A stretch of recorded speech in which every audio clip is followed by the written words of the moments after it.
আজকে পালসারের যেই ইভেন্টটা ছিল সেটা হচ্ছে gymkhana, Pulsar gymkhana. Go for gold, yes, go for gold. নামটা খুব মানে অ্যাস্থেটিক লাগছে, খুব ইউনিক লাগছে। মানে পালসার N160 ইউএসডি ভার্সনের যে বাইকটা, সেই বাইকটা আর কি টেস্ট রাইডের ব্যবস্থা করছে। জিগজ্যাগ রাইড, যেটা হচ্ছে লাইসেন্সের সময়, লাইসেন্স পরীক্ষা দেওয়ার সময় আর কি আমরা করে থাকি জিগজ্যাগ রাইড। তারপর হচ্ছে রাউন্ড সিস্টেমে যে রাইডটা, তো বিভিন্ন ধরনের রাইডের ব্যবস্থা তারা করছে। এটা মানে ব্যবস্থাটা খুব ভালো লাগছে। ফর দি ফার্স্ট টাইম আসলে উত্তরা মোটরস এরকম একটা ইভেন্ট অর্গানাইজ করছে, যেটা আসলে খুবই মানে প্রশংসার দাবি রাখে।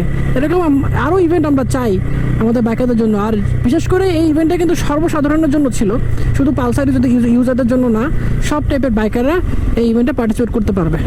তো ওভারঅল ভালোই ছিল। ইনশাল্লাহ আশা করি নেক্সটে এরকম ইভেন্ট আমরা আরও পাবো সামনে। আর এই যে লালবাতি থেকে সব গাড়িগুলো থেমে গেছে, এখন সবুজ বাতি জ্বলতেছে, সব গাড়িগুলো সামনের দিকে আগাবে।